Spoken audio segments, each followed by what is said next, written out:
Најпрво сакам да изразам огромна благодарност за поканата на овој настан. Веќе ја почнуваме и втората година откако живееме со вирусот COVID-19, кој е присутен из целиот свет и кој донесе глобални промени во сите сегменти во општеството. Никој не треба да ги заборавиме и сите други здравствени проблеми за кои се соочуваме секојдневно. Сдружението Ренална поддршка има поддршката од општината согласно нејзините можности и ингеренции. Моите сознанија се дека во текот на целиот месец март, како месец на бубрегот, ова сдружение ќе има низа активности согласно протоколите. Јас како градоначалник, но како и дел од бизнис секторот, ја давам мојата лична поддршка во ова сдружение. Во заеднички договор со сдружението, кога ќе се смири целата ситуација, ќе организираме состаноци и со поголемиот дел од бизнис секторот, се со цел да се вклучат во поголем дел на компании кои ќе дадат поддршка со својата личен придонес на ова сдружение. Јас бев и директно вклучен во процес на лекувањето на Дарко, со лична поддршка, со поддршка од сите вработени во локалната самоуправа, со поддршка од бизнис секторот и сето тоа ме прави горд и драго ми е што бевме во можност да помогне на еден млад човек.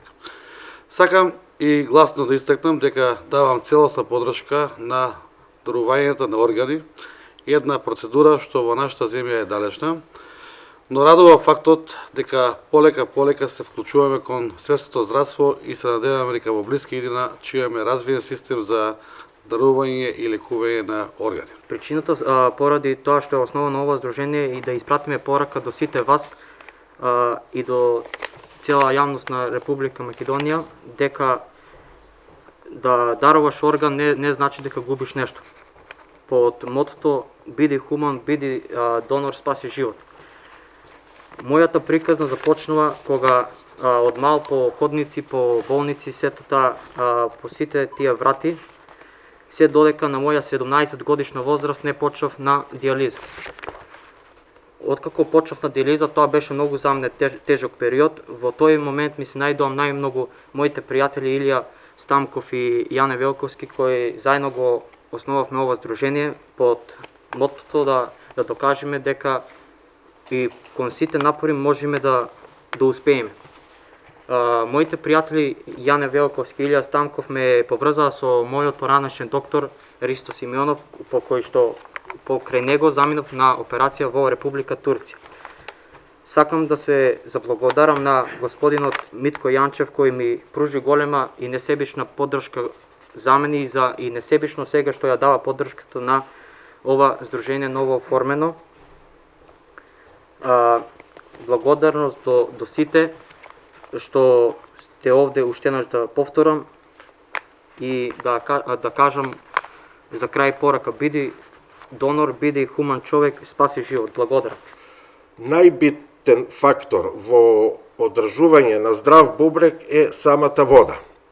Значи, за здрав бубрек потребно е да се пијат 8 чаши вода дневно, а дури повеќе во летниот период. Нели, поради топлите денови во летото губиме повеќе течности, а тоа доаѓа и до намалување на присуството на течност во организмот.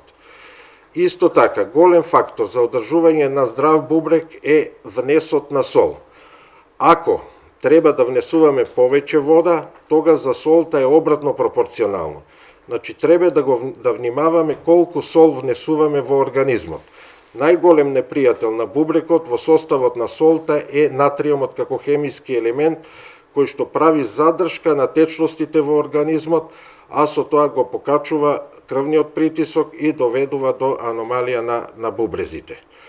Исто така, во однос на исхраната, треба да се напомене дека не треба да се претерува во исхраната со внес на црвено месо, бидејќи тоа содржи протеини, а вишокот на протеини ја загрозуваат функцијата на бубрекот. Законот не ве спречува вие да дадете изјава на нотар со која се согласувате да бидете органодарител, со што би им помогнале на вашата фамилија понатаму да, нели, доколку дојде, морам да нагласам дека мора да постои мозочна смрт за да бидете дарители. Според овој закон, секој човек кој што доживува мозочна смрт е органодарител. Меѓутоа, каде е недореченоста во нашиот закон, мора да постои согласност од страна на фамилијата.